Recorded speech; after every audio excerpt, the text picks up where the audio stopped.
Close your eyes for just a moment. Imagine you are standing in the desert. The air is dry and hot. The sun burns above you like a white fire.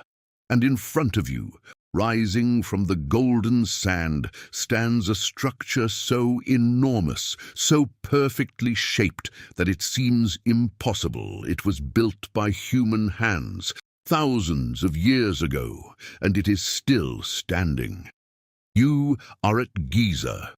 You are looking at the Great Pyramid. And in this moment, every question you have ever had about time, about history, about what human beings are truly capable of, comes rushing to the surface. This feeling, this sense of wonder mixed with mystery, this is why ancient Egypt still fascinates the world. Welcome to English Through Great Stories. I am your narrator, and today we travel together, back more than 5,000 years to one of the most extraordinary civilizations our planet has ever seen. This is the story of ancient Egypt, and it is, above all, a very human story. Chapter 1. The River That Made a Civilization. To understand Egypt, you must first understand the Nile.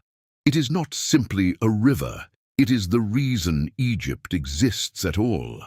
The Nile is the longest river in the world, stretching more than 6,600 kilometers from Central Africa all the way to the Mediterranean Sea. And along its banks, in the middle of one of the harshest deserts on earth, life became possible. Every year, the Nile flooded. The ancient Egyptians called this time Akhet, the season of inundation. The flood waters brought rich, dark soil down from the mountains of Africa. This soil was incredibly fertile, meaning it was perfect for growing crops. The Egyptians called this dark soil Kemet, which meant the Black Land, and they called themselves the people of the Black Land. Beyond the Black Land was the Red Land, the desert. Harsh, lifeless, dangerous, but also protected. The desert acted like a natural wall, keeping invaders away for hundreds of years. This combination, a life-giving river surrounded by a deadly desert, gave Egypt something rare in the ancient world: stability. And from that stability, a great civilization grew. The Egyptians were brilliant farmers. They developed a system of canals and irrigation channels, networks of waterways that carried the Nile's water to their fields. They grew wheat, barley, flax, and vegetables. They raised cattle, geese, and fish. They developed a calendar based on the flooding of the Nile, dividing the year into 3 seasons. They were organized, practical, and deeply connected to the natural world around them. The ancient Greek historian Herodotus, writing around 450 BC, famously called Egypt the gift of the Nile. And he was right. Without the Nile, there would be no pyramids, no pharaohs, no hieroglyphs, no golden mosques. There would simply be sand. The river was the heartbeat of an entire world, and it beat steadily for 3,000 years. Chapter 2. Building the Impossible. Of all the things ancient Egypt created, nothing captures the human imagination quite like the pyramids. They are ancient. They are enormous, and for thousands of years people have stood before them and asked the same question. How? How did people without modern machines, without steel tools, without computers or cranes, build something like this? The Great Pyramid of Giza was built around 2560 BC for the pharaoh Khufu, also known by his Greek name, Cheops. When it was completed, it stood nearly 147 meters tall. It held that title, the tallest structure on Earth, for nearly 4,000 years. Think about that. For most of human history, this pyramid was the tallest thing our species had ever built. It contains approximately 2.3 million stone blocks. Each block weighs between 2 and 15 tons. The largest blocks, deep inside the structure, weigh as much as 80 tons. They were quarried, shaped, transported, and placed with extraordinary precision.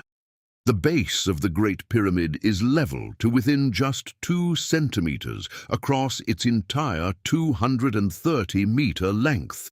2 centimeters, with no laser technology, no GPS.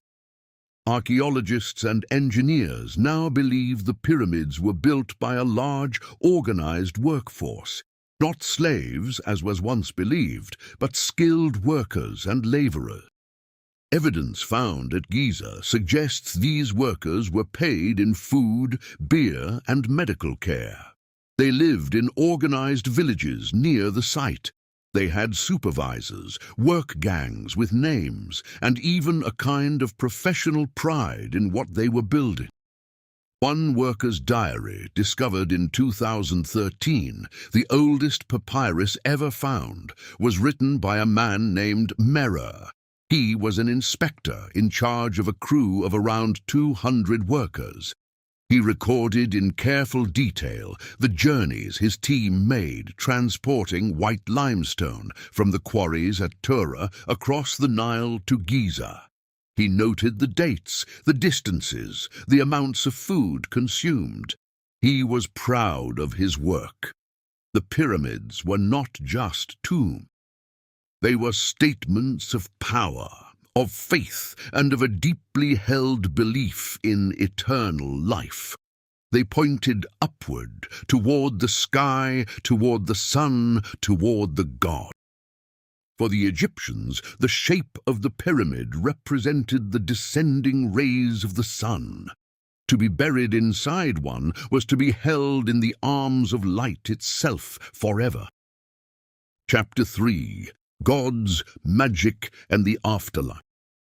The ancient Egyptians lived in a world full of gods, more than 2,000 of them according to some counts. These gods controlled every aspect of life: the sun, the wind, the flooding of the Nile, the harvest, childbirth, death, and the movements of the stars. The Egyptians did not see their gods as distant or unknowable. They saw them as present, alive in the world, active and needing care and attention. Among the most important gods was Ra, the sun god. Every morning Ra was believed to travel across the sky in a golden boat, bringing light and life to the world. Every evening he descended into the underworld to fight the serpent Apep, a great chaos monster, before rising again at dawn. Each sunrise was a victory, each new day was a miracle. There was Osiris, god of the afterlife, death and resurrection. His story is one of the most powerful myths in human history. Osiris was murdered by his brother Set, who scattered his body across Egypt, but his devoted wife Isis, goddess of magic and healing, gathered the pieces, used her powers to bring him back to life, and together they conceived a son, Horus, the falcon god, god of the sky and of kingship. The pharaoh was believed to be the living embodiment of Horus. When a pharaoh died, he became Osiris. This cycle, life, death, resurrection, was at the very heart of Egyptian belief. Death was not an ending, it was a transformation, a journey. And if you prepared correctly, your soul would live on forever in a paradise called the Field of Reeds, a perfect version of Egypt, where the fields were always fertile and the sun always shone. But to reach the afterlife, the body had to be preserved. This is where mummification comes in. The process took 70 days and was extraordinarily complex. The internal organs were removed and placed in special jars called canopic jars. The brain was extracted through the nose, a fact that still astonishes people today. The body was then dried with a mineral salt called natron, wrapped in hundreds of meters of linen bandages and placed in a decorated coffin. Before burial, a priest performed a ceremony called the opening of the mouth. Using a special tool, he would symbolically touch the mummy's lips, eyes, and ears, restoring the senses the person would need in the afterlife. Alongside the mummy, they placed food, jewelry, tools, and a copy of the Book of the Dead, a collection of magical spells and prayers to guide the soul safely to the next world. Chapter 4. The People Behind the Pyramid. We often think of ancient Egypt in terms of its monuments, its pyramids and temples and golden tombs. But Egypt was also a living society, full of ordinary people who worked, loved, raised families, argued with their neighbors, and dreamed of a better tomorrow. What do we know about them? Quite a lot, actually. Thanks to the dry desert climate, an astonishing number of everyday objects, documents, and even food have survived. Most ancient Egyptians were farmers. They lived in simple mud-brick homes along the Nile, working the land in the growing season and resting during the flood. Children played with wooden toys and clay animals. Women wove linen and made bread. Men fished the river and tended their animals. Life was simple, but it was not without joy. Archaeologists have found board games, musical instruments, and love poetry going back 3,000 years. Egyptian society was surprisingly progressive in some ways. Women had more legal rights in ancient Egypt than in many other civilizations of the same period. They could own property, sign contracts, start businesses, and divorce their husbands. A woman's testimony was considered equal to a man's in a court of law. This was remarkable for the ancient world, and even for many later periods of history. The village of Deir el-Medina gives us one of the most extraordinary windows into ordinary ancient Egyptian life. It was a community of skilled workers who built the royal tombs in the Valley of the King. The villagers left behind thousands of written notes called ostraka on broken pottery and limestone chips, shopping lists, love letters, complaints to the foreman, records of who was absent from work and why. One worker wrote that he was absent because he was brewing beer. These small human details make ancient Egypt feel suddenly very close. The people who built those immortal monuments were not gods. They were men and women with sore backs and hungry children and too much work to do before sunset. They were people like us, and knowing that makes the pyramids somehow even more incredible. Chapter 5. Pharaohs who changed history. Egypt was ruled by pharaohs for more than 3,000 years. More than 300 individual rulers sat on the throne of the two lands, Upper and Lower Egypt, across that vast sweep of time. Some were brilliant military leaders, some were wise administrators, some were visionaries who transformed the culture and religion of their people, and some, inevitably, were less impressive. But several stand out across the centuries as truly extraordinary human beings. Hatshepsut was one of the most remarkable rulers in all of ancient history, and for many centuries her story was almost completely forgotten. She ruled Egypt as pharaoh from around 147-3 to 1458 BC, during one of the most peaceful and prosperous periods in Egyptian history. She organized ambitious trade expeditions to a distant land called Punt, returning with exotic trees, myrrh, gold, and animals. She built magnificent temples. She kept the kingdom safe and strong. But Hatshepsut was a woman in a role that Egyptian tradition said belonged to men, though she ruled as a pharaoh, wearing a false beard, dressed in male royal clothing, while simultaneously being depicted in temples as a graceful, beautiful queen. After her death, her successor, Thutmose III, tried to erase her from history, removing her name and image from monuments. But the stone remembered, and modern archaeology gave her back her name. Then there was Akhenaten, the pharaoh who turned Egypt's world upside down. Around 1353 BC, he declared that Egypt would worship only one god, Aten, the sun disk. He closed the temples of the other gods, moved the capital to a new city he built from nothing, and tried to rewrite Egyptian religion entirely. Historians call this the Amarna period.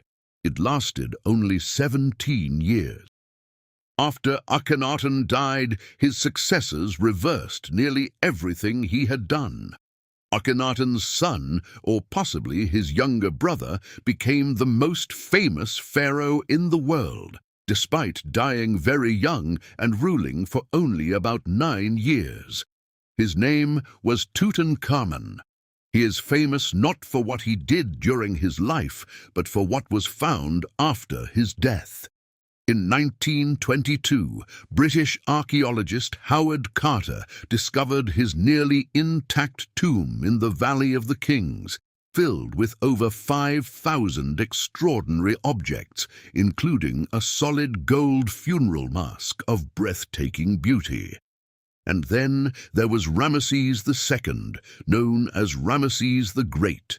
He ruled for 66 years, from 1279 to 1213 BC. He was a warrior, a builder, and a master of self-promotion. He covered Egypt in statues of himself. He fought the Hittites at the Battle of Kadesh and, despite the result being closer to a draw, declared it a magnificent victory and had the story carved onto the walls of every major temple in the land. Each of these rulers left a mark that time could not erase, but one name above all others became synonymous with Egypt's final golden twilight. And finally, Cleopatra, the last pharaoh of Egypt, a woman of extraordinary intelligence, political skill, and personal charisma. She spoke 9 languages. She was the first member of her dynasty, the Greek Ptolemaic dynasty, to actually learn to speak Egyptian. She aligned herself with Julius Caesar and later Mark Antony in a desperate bid to keep Egypt free from Roman control. She failed, but her story has captivated the world for more than 2,000 years. Chapter 6: The Mystery of the Hieroglyphs. For nearly 1,400 years, no one could read them. The beautiful, intricate symbols carved on the walls of Egyptian temples and tombs, birds, eyes, reeds, serpents, hands, were a complete mystery. The ancient world had long passed. The priests who knew their meaning were gone, and the symbols sat in silence, holding their secrets, as century after century passed them by. Hieroglyphs, from the Greek words meaning sacred carvings, were not simply decorative. They were one of the earliest and most sophisticated writing systems ever developed. The Egyptians used them to record everything: religious texts, royal decrees, medical knowledge, poetry, legal contracts, tax records, and personal letters. There were more than 700 individual hieroglyphic symbols. Learning to read and write them took years. The scribes who mastered this skill were among the most respected people in Egyptian society. Then, in 1799, a French soldier in Napoleon's army made one of the greatest accidental discoveries in the history of human knowledge. Near the town of Rashid, known in French as Rosette, he found a large dark stone covered in inscriptions. 3 scripts were carved on the same stone: ancient hieroglyphs at the top, a simplified Egyptian script called Demotic in the middle, and ancient Greek at the bottom. The same message written in 3 languages. Scholars across Europe immediately understood what this meant. If the same text appeared in both Greek, which scholars could already read, and hieroglyphs, then perhaps the hieroglyphs could finally be decoded. The race was on. For more than 20 years, brilliant minds across Europe struggled with the puzzle. Then, in 1822, a young French scholar named Jean-François Champollion cracked the code. The hieroglyphs spoke again, for the first time in over 1,000 years. What Champollion discovered was that hieroglyphs were not purely symbolic, not simply pictures representing ideas. They worked on multiple levels simultaneously. Some signs represented sounds, like the letters of an alphabet. Others represented whole words. Others were determinatives, silent signs that gave context to the word before them.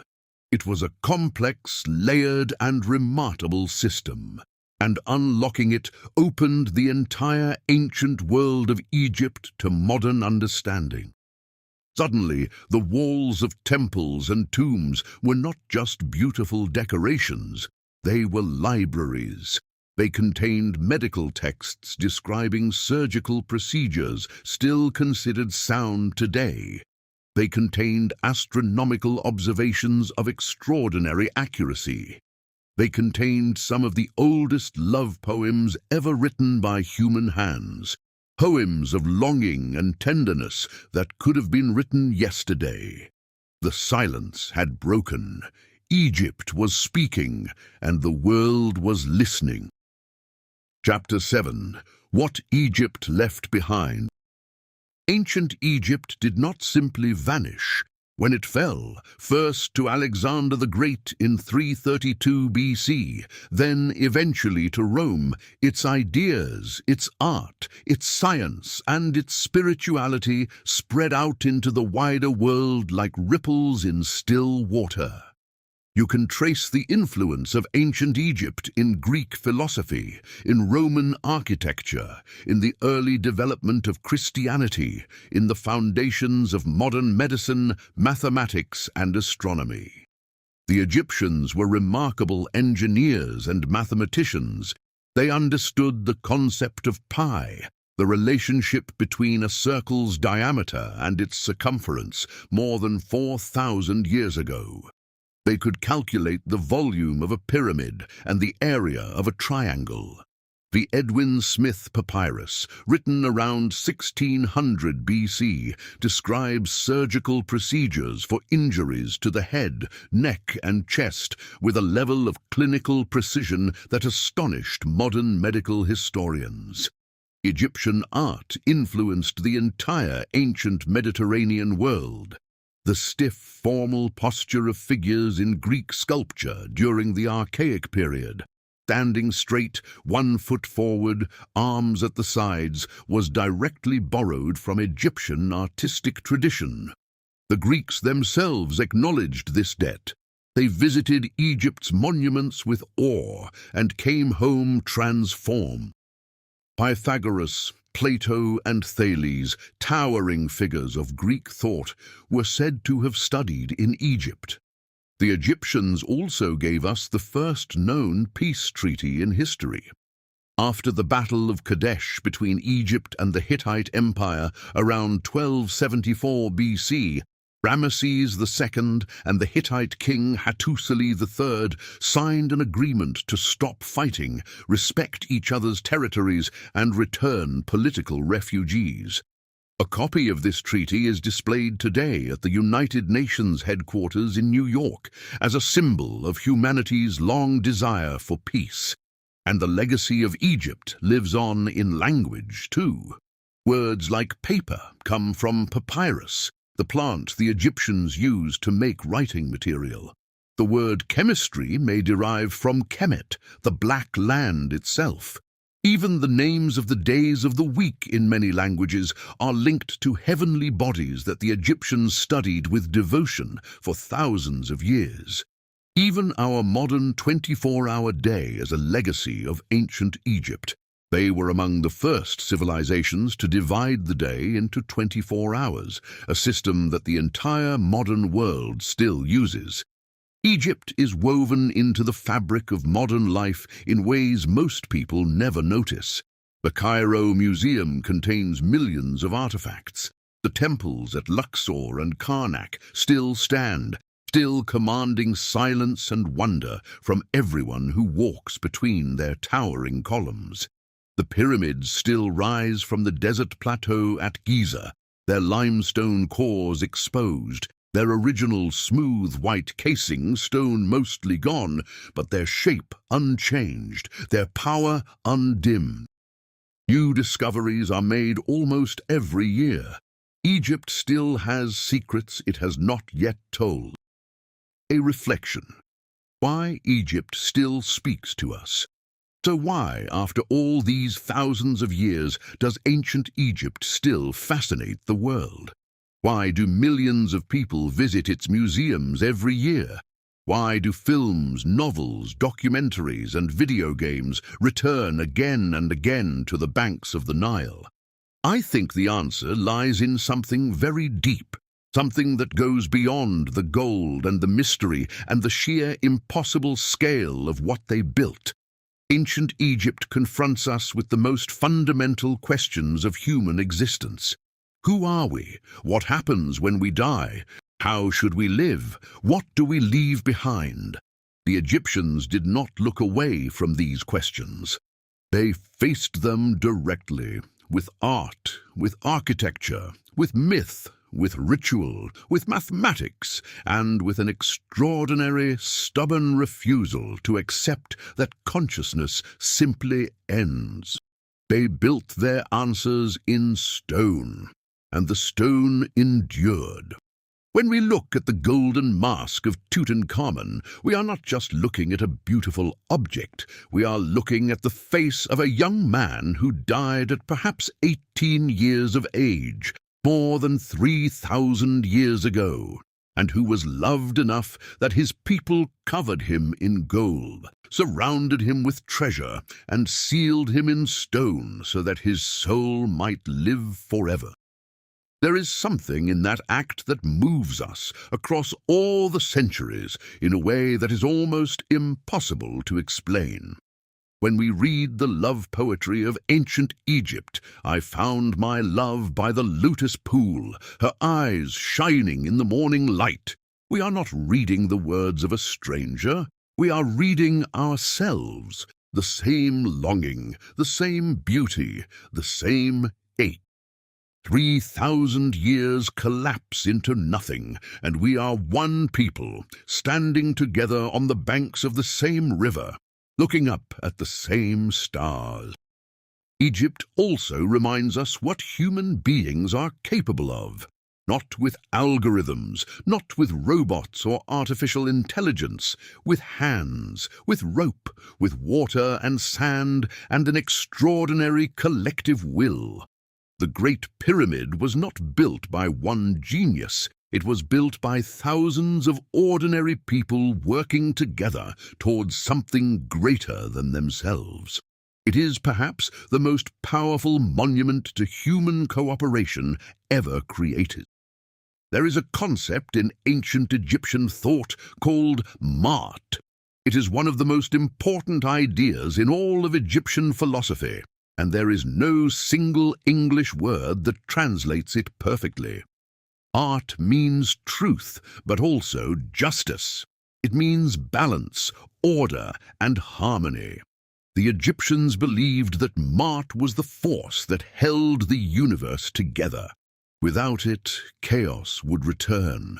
The goal of every pharaoh, every priest, every ordinary citizen was to uphold Na'at, to live honestly, to treat others fairly, to keep the world in balance. After death, in the Hall of Two Truths, the heart of the deceased was weighed on a great golden scale against the feather of Ma'at, the feather of truth. If your heart was light, if you had lived a good life, treated people with kindness, spoken honest words, your heart would balance with the feather, and you would pass into paradise. If your heart was heavy with wrongdoing, it would be devoured by a terrifying creature, and you would cease to exist. It was a remarkably moral vision of justice. 3,000 years of pharaohs, of floods and harvests, of temples carved from living rock and tombs painted with scenes of an eternal garden, of scribes dipping reed pens into black ink by lamplight, recording the thoughts of a civilization, of mothers singing their children to sleep in mud-brick houses along the Nile, while stars that the priests had named and mapped and loved turned slowly overhead. This was Egypt. This was a civilization that asked the deepest questions and answered them in gold. The ancient Egyptians believed that a person died twice. The first death was the death of the body. The second death, the true death, came when your name was spoken aloud for the last time. As long as someone remembered you, as long as your name was spoken, you continued to exist in some form. They carved their names everywhere, on temple walls, on statues, on obelisks reaching toward the sky, so that their names would endure. And it worked. We still say the name of Ramesses. We still say Cleopatra, Hatshepsut, Tutankhamun, Akhenaten. We say Khufu, the man who dared to build a mountain from stone and point it at the sun. We say their names, and in doing so, we give them the gift they always wanted. A little more life, a little more time, a few more seconds in the light before the great dark comes. Perhaps that is the final reason Egypt still fascinates us, because in looking at them, we are really looking at ourselves, at our own fear of being forgotten, at our own longing for meaning, at our own deep and aching need to believe that what we do in this life, the love we give, the work we leave behind, the names we carry, matters, that it endures, that it echoes on somehow through the long silence of time. Ancient Egypt reminds us that stories told well and told with love never truly die. Thank you for joining me today on English Through Great Stories. I hope this journey through the world of ancient Egypt has brought you not only new English vocabulary and language, but something more, a sense of wonder, of connection, and of the extraordinary depth of our shared human story. If you enjoyed this episode, please subscribe and share it with someone who loves learning. Until next time, keep reading, keep listening, and keep discovering.